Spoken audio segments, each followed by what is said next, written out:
All right, 7 o'clock, so we'll go ahead and get started. We got a lot to try to cover, a lot of confusing stuff to try to get through, so we'll get started and move along here. Let's go to God in prayer. Yahweh, our God and Father, we're thankful for the day that you've given us. We're thankful for the opportunity that we have tonight to study your word, and thankful for the blessing of your word that tells us about you and our relationship with you and who you are and who we are. We ask as we study these difficult sections tonight and through the end of the book of Daniel that you would help us to understand the things that you would have us to. We realize that so much of what you know and understand and how you work is beyond our understanding, but you have revealed so much to us, and we ask you to help us understand it and to use these things in our lives and in our thinking to be the people you want us to be. It's in Jesus that we pray. Amen. All right, so we're going to try to wrap up Daniel 9. I was hoping to have that done Sunday, but we didn't get through it. But there's some things I want to cover because, again, I think there, as we've talked about, there's really one verse at the end of the chapter that seems a little bit or a lot confusing, but everything else we understand. So if you step back and look at it, you understand what the message is about, you understand the chapter and what the prophecy is about, but we still kind of focus on what we don't know, and I don't want you to walk away feeling like I don't understand that. So first of all, just a reminder, you do understand that we talked about what the prophecy was about, that it was on Daniel's people in Jerusalem, what was coming for them, and that these things were going to happen. So the specifics of verse 27 is what we'll spend a little bit of time talking about tonight. I want to jump off of what we left on Sunday to talk a little bit about the covenant in that chapter or in that last verse, because I think that'll help us to understand the things that we were discussing already. So we'll come back and kind of hit back on the desolation after we talk about the covenant a little bit and who the person or people are being talked about in that last verse. Okay, so we'll try to come full circle. But before that, a couple people had comments after class about the symbolism of the 70 weeks, and so I'd like to pass those along to you, because I told you it's definitely a symbolic number. It can't be a literal 70 weeks. That doesn't make sense, and so it's, even if you want to turn it into 490 years, that's symbolism. And we'll talk at the end of this class. Maybe I should have done it at the beginning, but I just want to illustrate to you why it's not a literal number of 490 years. It doesn't fit anything. So we'll look at those illustrations in a moment. But we talked a little bit about the symbolism, and I didn't really have a good explanation. Well, a couple people came to me with some excellent points, and I want to pass those along. It was a learning experience for me. Jonathan, you want to pass yours along? Oh, yeah. Well, the literal translation of verse 24 is 77s. Mm-hmm. And that could be a reference to, first off, the Sabbath year, which was every 7 years a year. The land was still uncultivated. But then every 7 Sabbath year cycles, which is every 7 times 7, you would have the Jubilee year, where people would be free and debts would be released and you could return the land and things like that. So this could be 77s. It could be, in essence, like not just the Jubilee year, but like the ultimate, which when Jesus in Luke chapter 4 is in the temple, he reads from Isaiah, a passage which he later says this is fulfilled in hearing, which is referencing back to the Jubilee, almost the idea that Jesus is the true Jubilee in that sense. So 77 could be, in essence, the Jubilee and the release from bondage. Yeah, and the ultimate release from all bondage and everything. I think that's just beautiful symbolism, and I think that's a really strong point. So thank you for sharing that with us and for pointing that out. The other one came from Jordan. He has a class assignment that he's tied up in right now, and I asked him if he could mention that, but he's tied up at the moment. I'm going to go ahead and tell you that so that we can flow on with the rest of the class. But if you look at Galatians 4:4,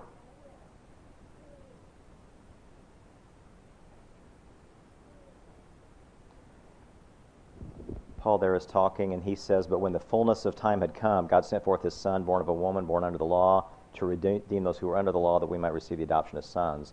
The fullness of time. Remember, we talked about that 70 times 7 is like ultimate full completeness, and so it's like he's talking about a time that's coming when this Messiah will come. Well, that's the fullness of time. When things are ready, when it's the right time, God sent the Messiah at that point. So that's 77s, the fullness of time has come. It's like completion. So I thought that was a really good point, too, that it's a symbolic number to show the completeness. That was the fullness of time and time for the Messiah, which is where this prophecy points. So any thoughts or comments about those 2 points in the symbolism before we move back in? Carl? Yeah.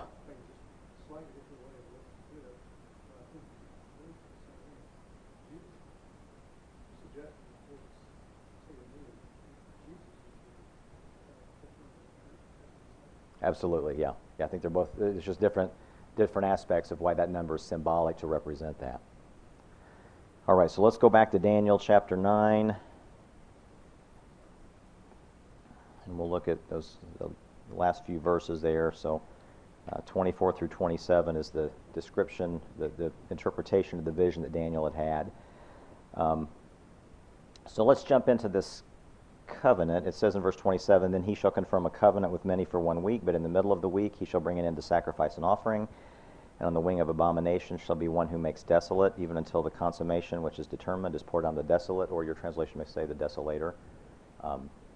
And that word can mean either one of those. So I think in trying to understand what this verse is talking about helps us to think about the covenant a little bit. So I ask you in question 8 to think about the covenant and what that may be. So question 8 asks you,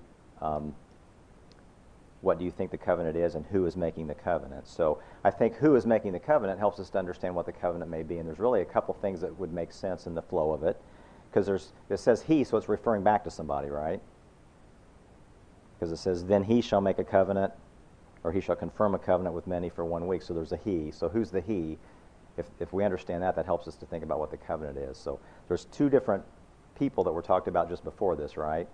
So who was I think this is the proper phrase, the immediate antecedent, which we would, in Indiana we'd say who was being talked about right before this?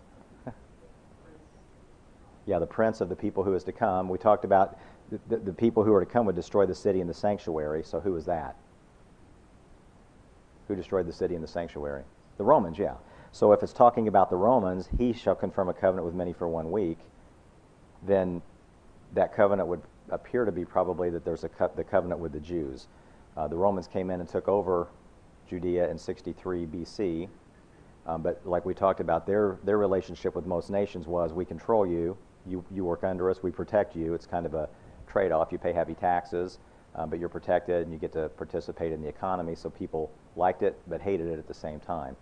And so that was kind of the covenant relationship that they had with the people under them. But then the Romans turned around, and what did they do to the Jews in 70 AD? There was a rebellion that started in 67 AD. I have the right year? I didn't know that until I read about it recently, so I'm just looking at that. But what did the Romans come in and do? They wiped out the Jews, right, because of the rebellion. And that lasted from roughly 68, I think, until 73 at Masada, when they completed just wiping out the Jewish culture.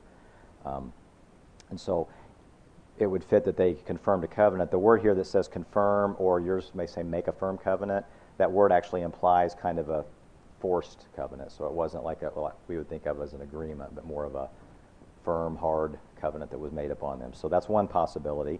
Who is the other person being talked about just before the prince of the people who is to come? Messiah the prince. So if it's referring back to Jesus, what's the covenant that might be talked about there then? The new covenant, and that would include the Gentiles, right? So that's the other possibility, that it's the covenant that would come through Jesus' death. If you take that viewpoint, I don't. To me, that doesn't fit as well. A lot of people think it works well, but to me, it doesn't fit, because we've got this prophecy of 70 weeks, and you've got 7 weeks that represents the short time until the city would be completed, and then 62 weeks until the Messiah comes, and then there's 1 week, but that week would have to be the final dispensation, which is Christianity, and so that week's been going on longer than everything else before, so it doesn't fit in a proportional manner. Additionally, this talking about the making desolate and the consummation poured out on the desolate, to me, it's hard to explain what that is, if this is a covenant with Jesus, with the people who follow him. So it fits better to me that it's still talking about the Romans and the relationship they had with the Jews, and they came in and destroyed them in the middle of it. So those are the two possibilities over the covenant. Again, I don't really care what viewpoint somebody takes on that fits within the context of it, if you're understanding who it applies to and what the message of this prophecy is. Again, the message was for Daniel and his people, which is also part of the reason, to me, it fits better that this is with the Jews, because that applies to his people. And if we're going to say this is Jesus, his covenant with all mankind, we're kind of taking it out of the Jews and their holy city, what was going to happen to Daniel's people in Jerusalem, and saying it's applying to Jesus and Christianity. Does that make sense? If we're keeping it in this focal point that Daniel was given, it fits better that it's the Jews and what would happen to them. So with that in mind, going back then, let's talk about the abomination, one who makes desolate, the consummation being poured out. If you think like I do, this is the Romans and what happens with the Jews, he said in verse 26, They'll destroy the city and the sanctuary. The end shall be with a flood. Until the end of the war, desolations are determined. He shall confirm a covenant with many for 1 week. But in the middle of the week, so again, we're talking that 70th week, he'll bring an end to sacrifice and offering. What happened to sacrifice and offering from the Jews' standpoint in 70 AD? It was done. The Romans brought an end to it, so that fits. On the wing of abomination shall be one who makes desolate. Where have we seen that desolation and abomination before? We saw it with Antiochus Epiphanes. We're going to see it in chapters 11 and 12 in this next section that we're starting into tonight as well, when he talks about Antiochus Epiphanes and then also the Romans doing it through that string of prophecy. So Daniel uses that phrase to describe the temple being desolate, which it was when the Romans came and wiped them out. And it says, even until the consummation which is determined is poured out on the desolate. So if your translation says desolator, that some people say, well, that's referring to the Romans ultimately receiving their downfall. It's possible, but that came a long time later, and they didn't. It was, again, not anywhere near an immediate thing. Because the focus of this prophecy is Daniel's people in Jerusalem, ultimately the Jews were desolated, weren't they? It wasn't just their city that was desolated. The Jews were desolated with this attack of the Romans for that 5-year war against them. Jonathan asked me after class what I think about that coming with a flood, because there wasn't any kind of a flood involved in this. I think that's a symbolic language just showing the way that the Romans came in and attacked them. Apparently, somebody told me this, that I haven't read this, but Josephus records that there was blood running in the streets with the desecration of Jerusalem. That's probably a little bit of a hyperbole of what really happened, but it kind of describes how they came. But they came and strongly and attacked. That last phrase, even until the consummation which is determined is poured out on the desolate. Again, Jerusalem was wiped out in 70, but that onslaught had been going on for a few years, and it continued for 3 more years after that until 73 AD, and Masada was kind of the end of all that. When we were in Israel last summer, there was one area around Galilee that was a cliff that we went up on top of, and there were caves in the side of it, and we were told that part of their history is that a lot of the Jews at that time frame during that 70 to 73 were trying to hide in the caves, and the Roman soldiers were actually lowered down on ropes and going into the caves and slaughtering people. Do you remember that? That was the cliff that you were like standing out in the wind and about blew off the top. But that was the kind of thing that was going on, and then at Masada they finally concluded all of that. So I think that symbolically kind of fits with what they were doing and pouring out the desolation on them until they're made desolate and they were done away with as a nation. So, any questions about all that? I know that you don't read that and think, oh, that light bulb turns on, it all clicks and makes sense. But I think it all does fit with what was coming with the Romans. And again, that was the focus of what was happening here, what was going to happen for Daniel's people in Jerusalem. But through all that, the Messiah was coming to accomplish all of this thing for God's people, both Daniel's people and the others who would follow. So that's really the message of the vision. So we're going to look at some illustrations of the 490 real quickly and then move into chapters 10, 11, 12. But any questions or comments about that part? Okay. So either you understand it or don't. And again, I know some of this doesn't feel great, like, oh, that makes perfect sense. So let's talk about a couple of these things that I think don't fit well, just to help us understand it. So one of the common things is to try to make this a literal, this is maybe not the best graph, but to make this a literal 490 years. So what you have to do if you're going to say, well, this 490 years is literal, it's trying to predict things happening, you have to start with a certain time frame. So let's pick these dates right over here. So if Cyrus's decree came in I know there's some numbers here, let's ignore those. If Cyrus's decree is what's used in 539 to 536 BC, we'll pick 536 and just say, let's say it was 536 to try to get us closer to making it match. So 49 years for the city walls to be rebuilt from this vision. If you go 49 years, that leads us to 487 BC for the city walls to be rebuilt. Does that match? Does that make sense? If you start in 536 with the beginning of it, the 7 years for the city walls to be rebuilt, or the 7 weeks, if you convert that to 7 sevens, that's 49 years. But that would make it 487 BC for the city walls to be rebuilt. But that doesn't match what happened. They were actually rebuilt in 445. So that doesn't fit. If you go another 434 years, so the next 62 weeks, that would lead you to 53 BC for the Messiah to come. Does that fit when the Messiah came, 53 BC? That's way too early. So that doesn't match. So let's say, well, let's ignore Cyrus's decree. Let's start with Artaxerxes' decree in 458 BC, and let's say that's the starting point, 458. So we go 49 years after that. That takes us to 409 BC for the city to be rebuilt. 409 doesn't match what happened. Let's go another 434 years, which is the 62 weeks. That brings us to 25 AD for the Messiah to show up. Doesn't match either, right? Because his birth would have been a few years BC probably. His actually starting his ministry would have been around 30, so that doesn't match. It's close. That one gets us close, but doesn't match. If you add on the other half of the 49, so we've got this half of a week for the covenant, that leads us to 4950 AD for the Messiah to be cut off, or the destruction of the city, depending on which interpretation you take of what that phrase means. So we're at 49 or 50 AD. That doesn't match anything either. So I'm just trying to illustrate you can't make the numbers fit no matter what starting point you pick. It's not going to match anything. Some people want to take the 445 and say, well, let's use that as the starting point for the decree. Let's make this 445 and see what happens. 49 years later is 396 BC. That doesn't match anything at all that happened. You go another 62 weeks for 434 years, that's 38 AD. Well, that's after Jesus was already dead. It's way too early for the city to be destroyed, so it's too late for the Messiah, too early for the city destruction. So that just shows that those numbers can get close, but it doesn't match. But if we're going to say it's a literal 490 years, is close good enough? I mean, it's either going to be predictive and match or it doesn't. We're going to look at the history in chapter 11 and 12 as we get into all that tonight. It matches what happened in history precisely. That's prophecy from God, but something that's kind of close and doesn't match. That's just all to illustrate this is not a literal prediction. It was symbolic, and I think it fits more what Jonathan said, like a jubilee year. It's the fullness of time, as Jordan pointed out. So it's symbolic. Yeah. In the future, but it's not 490 years. That doesn't match. And yeah, that's for me. It's kind of somewhat proportional in a sense, but again, it doesn't fit perfectly. It's just symbolic of the city's going to rebuild in a short time. A long time after that, the Messiah's coming. A short time after that, there's going to be the destruction, and the Messiah's going to be cut off.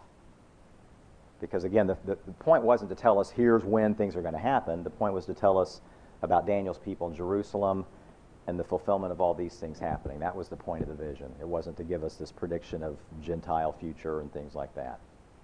So, but we get focused on that, I think, sometimes and think this is some magical prediction. It was to tell us about tell Daniel what was going to happen to his people in the holy city and to talk about the future. So, real quickly, how does this all apply to us? There's got to be application for us. We talked about that before. So let me just give you a few things, because 2 Timothy 3:16 and 17 tells us all Scripture is inspired by God and is profitable for doctrine, reproof, correction. It's all profitable for us. So how do we use this? Well, let's look back at chapter 9, verse 24. 70 weeks are determined for your people and for your holy city. Think about the things that Jesus coming accomplished as you read the rest of this. To finish transgression, make an end of sins, make reconciliation for iniquity, bring in everlasting righteousness, seal up vision and prophecy, anoint the most holy. That's powerful. But that was applying just not to Daniel's people who would follow Jesus, but to us as well. That's really powerful. And so there's a lot of application in that for us when we think about the Messiah and what his death accomplished for us. Also recognizing the power that God has and his planning.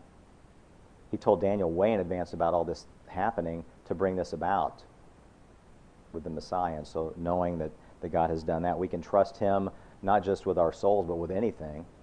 I mean, the souls is the biggest part of that, but we can trust him with anything because he's powerful, he's in control, and he's planned everything. And so with any issue we're facing, we can trust him. And then I think a third thing is to recognize what it says here, that Jesus coming sealed up prophecy. We don't have to worry about something outside of what we've already been told. That completed the prophecy. And Jesus told his apostles, as we looked at in Luke 24, that this is what all the prophets, Moses, the Psalms, the prophets were talking about was his coming. And so we can know that's been completed, prophecy's been completed, and there's no new things coming, no new information. So, any questions or comments about all that before we jump into the next section? Maybe just one quick one. Sure. Before Gabriel shows up, Daniel's praying, saying, hey, before kill you, essentially time's up.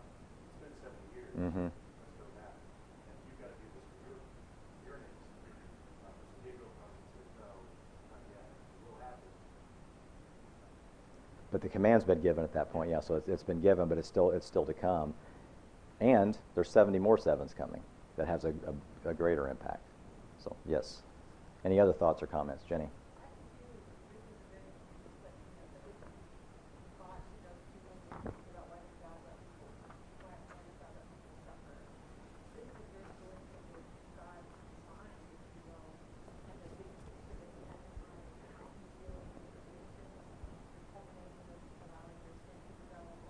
Mm-hmm.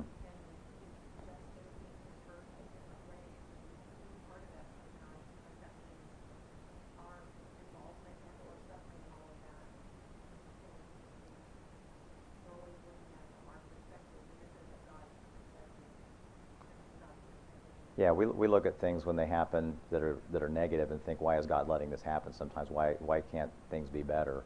But there are times where God's people have to suffer to accomplish His will. We'll actually see that really strongly as we get into chapter 12.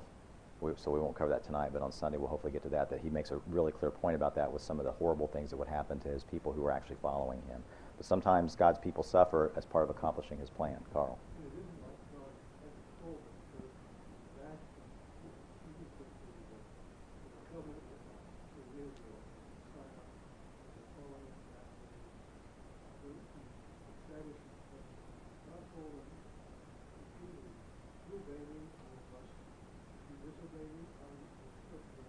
Right.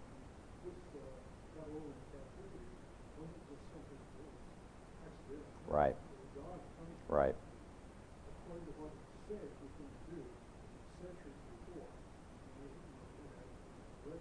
Yeah. And Daniel actually pointed that out in his prayer here in chapter 9. He pointed that out. And back in chapter 1, it actually says it was because of God's hand that Nebuchadnezzar took control of him. So it's clearly written. Right. Of the covenant, yeah. The difficult thing, I think, for us sometimes is that there were people who were following him passionately, such as Daniel, who suffered because of being part of the people, and they weren't the ones that necessarily caused it. The captivity happened because of what people before had been doing, but they're part of the group, and so they suffered as a result of that. So that's the part that we as individuals sometimes can't comprehend, and it's tough. But remembering what's going on in a bigger picture is what can be helpful. We'll talk about that more as we go through this chapter, and hopefully as we get to that very last lesson, we'll hopefully get to that. We don't have to abandon that one to get through chapters 10, 11, 12. But we'll look at a little bit of that big picture spiritual stuff. Okay. So let's move on to lesson 20. I know this was a really... I'll tell you, I struggled putting this lesson together more than any lesson I've ever done. I've taught this before, but I had it formatted differently. I spent more time on this particular lesson than any lesson I've ever put together for a Bible class, just trying to figure out the best way to format and get the information across. So I apologize if it was confusing on the sheet. I did my best to try to make it understandable, but it's complex information with a lot of history, so it's tough to do that. But there's a couple verses that I think will help us as we get into the question here to understand it. But just a reminder, as you read through a chapter or a section like this, again, 10, 11, and 12 is really one writing. It's broken up into 3 chapters, unlike the rest of Daniel. If it had followed the format of everything else, it would have been one chapter, but it's broken up into 3 chapters, but it's one unit. But we've looked at some other things, the 2,300 evenings and mornings in chapter 8, the 70th week we were just talking about. There's some things in this chapter that are really confusing. Again, don't get focused on the few things you don't know. Look at the things you know.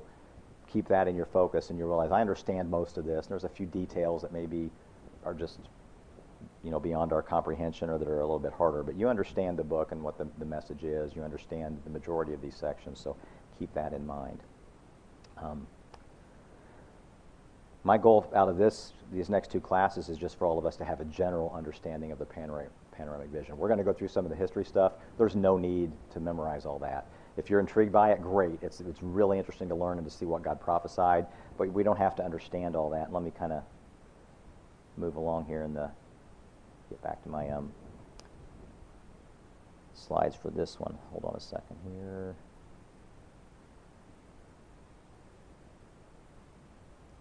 Number 20.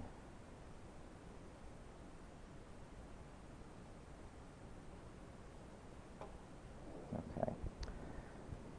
But we don't have to understand everything in here. Let's just understand what the vision's about and the main message of it, and then you understand what it is. And if you want to try to grab the history on top of that, great. It's very interesting and intriguing, and you could literally spend months and months and months reading about the history and digging into it deeper. I'll tell you that from experience because that's what I did. So what year did this vision occur?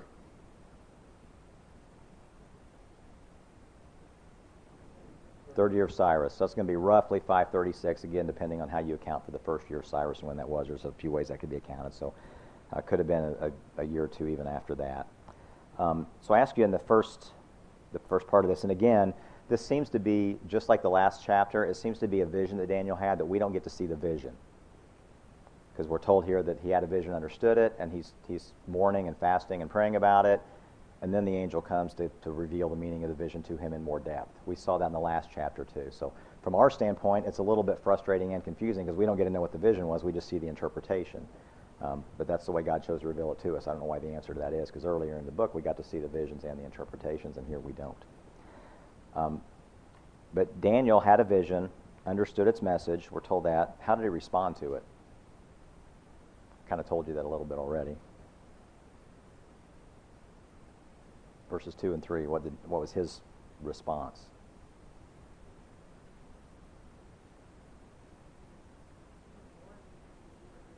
Yeah, he mourned for 3 full weeks. He didn't eat any good foods. He couldn't take care of himself.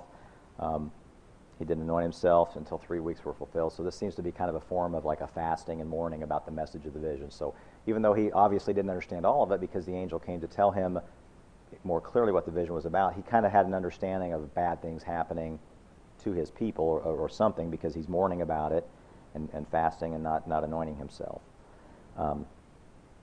So just with the timing of when this was, it appears to be around the Passover time. I don't know if that really comes into play or not, but it appears that he may have fasted through a Passover. So at any rate, if you look at 10:1 and then verses 12 through 14, it appears that he's trying to grasp the full meaning of this vision with his mourning and fasting. And then in chapters 11 and 12, he's given a more full interpretation of what the vision is. We see as we get into the end of chapter 12, though, he still doesn't understand all of it. He's asked some questions, and the angel just, kind of says, "That's what you get." So look at the vision of the angel here. What did Daniel see?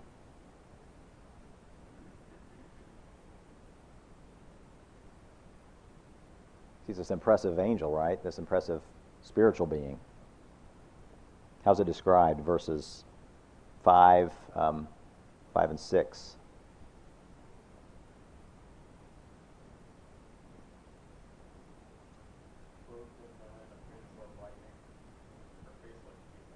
Mm-hmm. Arms and feet like burnished bronze. Sounds of the words like a multitude. This is interesting. It's a little bit like the description that's shown of Jesus in the beginning of Revelation when you read it. So this is an impressive vision it would be unbelievably impactful that he has. So is this just a vision that he's having, or is this actually really happening to him? Because some of the visions were like night visions, so that it's what we might call a dream, but they're clearly more than that. Is this just one of those, or is this different?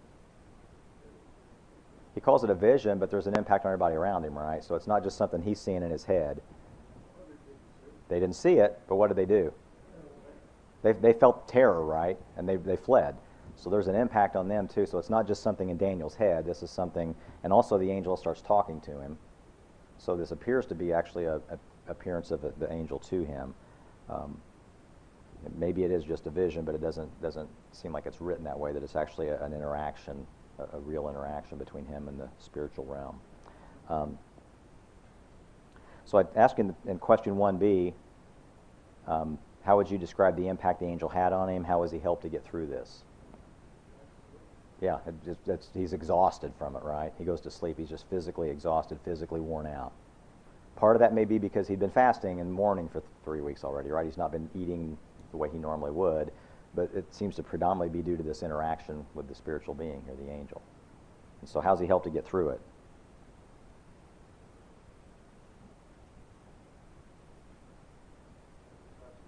Yeah, angel touches him, and then the angel speaks to him to encourage him also. So he gets help from the angel to just be able to get through this interaction with him.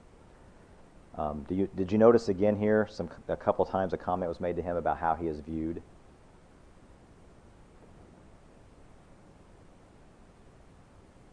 Look in verse 11.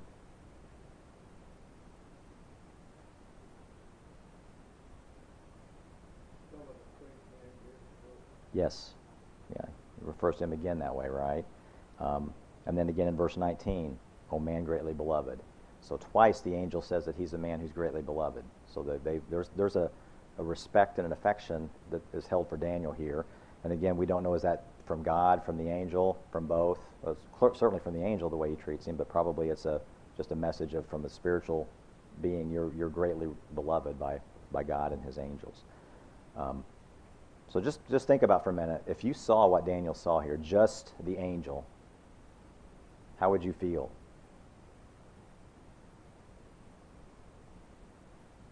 You don't have to answer that out loud, but think about how you'd feel. Kind of like James did when he said, "You go up and sing yourself." To Moses, yeah. We don't tell him to quit talking to us, you go talk to him. Yeah, at Mount Sinai. That's probably how we would feel if we saw this. And clearly it wiped Daniel out, right? He just fell asleep face down on the ground. And it would probably have that kind of impact on us too. It would just overwhelm. Maybe there was fear here. Maybe there was just a shock that happened with him was part of that. We don't know. But this is not a normal interaction like, oh, I just saw something weird. I think it's amazing his reaction over and over again. Yeah, at this point, he's older, he's seen a lot of things, a lot of weird things, and a lot of these visions, and yet still he has such an extreme reaction to encountering. Yeah, yeah.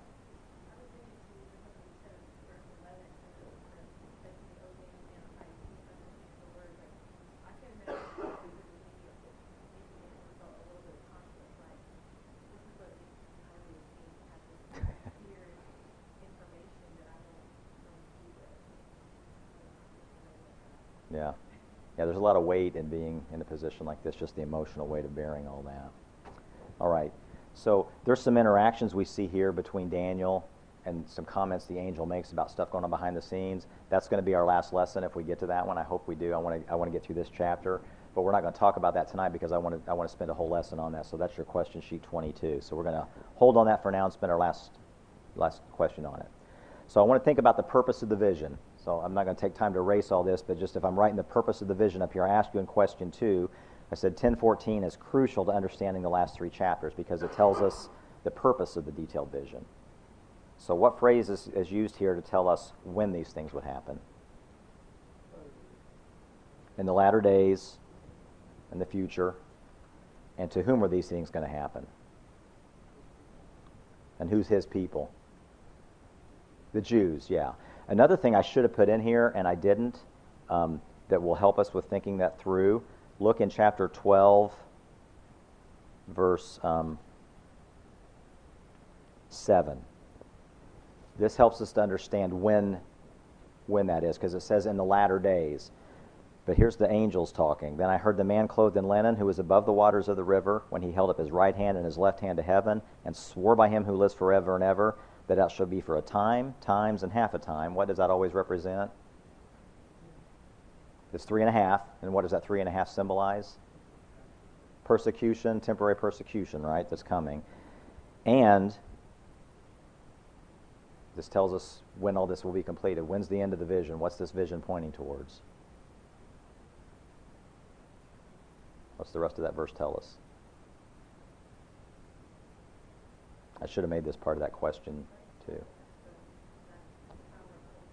When the power of the holy people has been, it just says shattered. Okay, the New American or the New King James says completely shattered. But when their power has been shattered, completely shattered, crushed, all these things shall be finished. So the angels tell us here when that latter days for Daniel's people is, when the power of the holy people has been shattered. So that helps us to understand what this is pointing to. So kind of tie that away in your mind also as you think about what's all this about. All right. So I made a point to you in this gray text box on the second page that these prophecies span several centuries. We're going to look at some stuff as we go through what's history now, what was future at that point in time. We're going to look at all of it, but it spans several centuries. So who's in power and who's doing what's going to change back and forth. But who's the center point of this vision according to what we just read in chapter 10 and chapter 12? The Jews. They're the center point of the vision. So all this north and south and who's doing things is all relative to them. So keep that in mind. That helps us to understand this, all the ping pong things being talked about. It's all relative to what's happening to them. All right, so let's kind of jump in here. We're skipping into chapter 11 because we're going to come back and talk about this stuff at the end of chapter 10 in that last lesson. But we'll start here in 11:1 tells us, and this is really part of the stuff we'll talk about in that last lesson. In the first year of Darius the Mede, even I stood up to confirm and strengthen him. And now I will tell you the truth. Behold, 3 more kings will arise in Persia. So the king, who's the king when he receives this vision?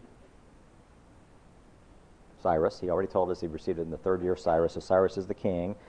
And the angel tells him 3 more kings shall arise in Persia, with the 4th being far richer than them all. By his strength, through his riches, he shall stir up all against the realm of Greece.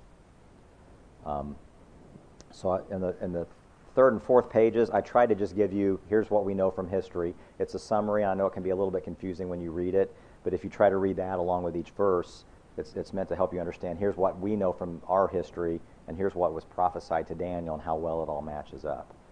So the kings of Persia, after Cyrus, his son Cambyses was king.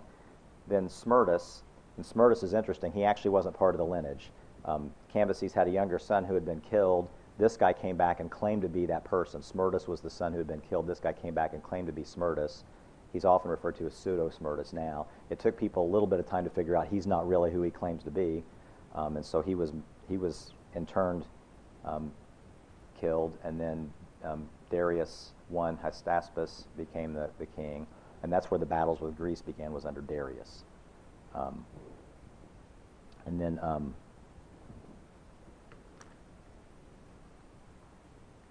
look at my notes here. Yeah, Darius is often referred to as Darius the Great.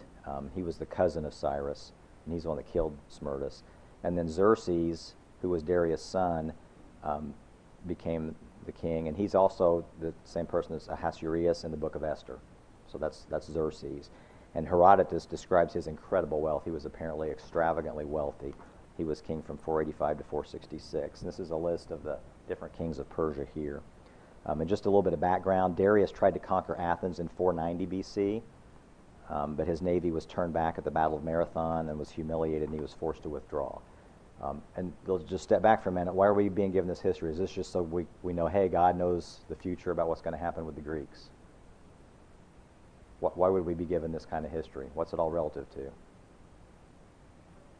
How it affected the Jews. So we're going to see that this starts a cascade of events that really starts affecting the Jews down the road. So we're getting a little bit of background that just kind of is setting the stage for it. Xerxes, or Ahasuerus, renewed this attempt, and per Herodotus, he brought an army of 1,000,000 men, including mercenaries, back at Greece. So because his father had been defeated, he goes back with a massive army. He lost 20,000 men to a force of just over 1,000 Greeks. And just a reminder, there was no Greek nation at this point in time. It's just people who lived in Thebes and people who lived in Sparta, and people, it was different groups of people, but they kind of united to try to fight this coming onslaught. There was a force of just over 1,000 Greeks that knocked out 20,000 of his men. That was the Battle of Thermopylae. He then turned inland, though, even though he lost a lot of people. He had this massive force, turned inland, destroyed Athens, and almost conquered all of Greece. But that united a bunch of Greeks to come after and force them out eventually. The reason that's important is it started this process of uniting all the Greeks into a nation that ultimately led to some of the things that we're going to see happening later on. And it was under Philip of Macedon. We'll come back and talk about him in just a minute. But you see after Xerxes here, there's a whole bunch more Persian kings. But as you read in chapter 11, it just jumps in verse 3, then a mighty king shall arise who shall rule with great dominion and do according to his will. We're going to talk about in a minute that's Alexander the Great. Why in the world would it skip over all of these people and jump all the way to Alexander the Great? Huh? How it affected the Jews. There wasn't a whole lot of direct impact on them. But what had happened with Xerxes started this whole chain of uniting the Greeks that's going to cause Alexander the Great to come in, and that's what starts the whole everything else we're going to read about here. Let me step back for a minute. I kind of skipped over something in my notes here. This section is extremely different from anything else recorded in the Bible anywhere else. I mean, other prophecies are more like what we've seen elsewhere in Daniel, or just God prophesying of the Babylonians coming in. like a flood to do this, or some, different things that would happen with different nations. But this is very specific, detailed. This thing's going to happen. This thing's going to happen. This thing's going to happen. There's really nothing like it anywhere else in the Bible. But so the question is, why would we say it's specific, detailed prophecies and not just some sort of picture concepts that are being given to us, like we've talked about in the previous visions? It's different when you read it, isn't it? You read the section and right away you say, this is different than anything else I've read. It's not describing a picture. It's not describing a symbol. It's not just a visual image. And it's really difficult to understand without history. When you read chapter 11, it's got your head spinning in just about 3 or 4 verses, doesn't it? But if you compare it to history, and that's what I was trying to do, I may have failed at that, but I was trying to compare it to help you out with that. It starts to really, you start to say, man, this is almost crazy how it says this in the Bible, and then here's what happened. So it really forces you to either believe the Bible or think the whole thing's made up. And that's why I talked at the beginning about, Daniel had to be written when it was. We've got actual proof of that. So let me ask you this before we get back into the history. Why would God be so unclear about it? He's talking about the king of the north and the king of the south. Why not just say Alexander the Great's going to do this, and then this king's going to do this? Why not just name them all and tell us exactly what's going to happen? Why would he be so vague? We don't know this, but can you think of some reasons? Do you know what 2 Timothy 2:10 through 12 tells us about God allowing people to believe a lie?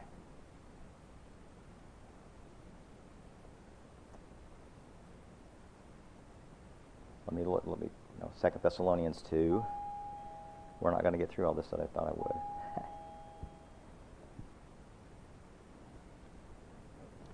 What would happen if God had actually detailed all that and just written out, here's all the things that are going to happen in this history, and given us all the specific details? Probably wouldn't say anything, right? It might not, but it'd force you to say, okay, it's even more specific. You have to just say, I'm not going to believe it, but it would leave really no doubt, right? For people, it almost forced you to accept the Bible in one sense. But 2 Thessalonians 2:10 through 12, with all unrighteous deception among those who perish, because they did not receive the love of the truth, that they might be saved. And for this reason God will send them strong delusion, that they should believe the lie, that they may be condemned, who did not believe the truth, but had pleasure in unrighteousness. God leaves an open door for people who don't want to follow him. He leaves us choice. And maybe that's the reason it's given in such an unclear way. You have to dig in a little bit if you're seeking the truth, but if you don't want to dig in and seek the truth, he leaves you an out to not believe him. He's not going to force us to believe him. Carl? I'm sorry? Well, that's what I'm saying. What if he had published something like that ahead of time? So he kind of is, but it still leaves. He writes a lot better than we would. He does. Yeah, he does. So I don't know why he left it in the way it's written, but that's how he chose to do it, and maybe that's one reason what I just suggested to you. I don't know. So let's go back to chapter 11 here just quickly and talk about a few more things. So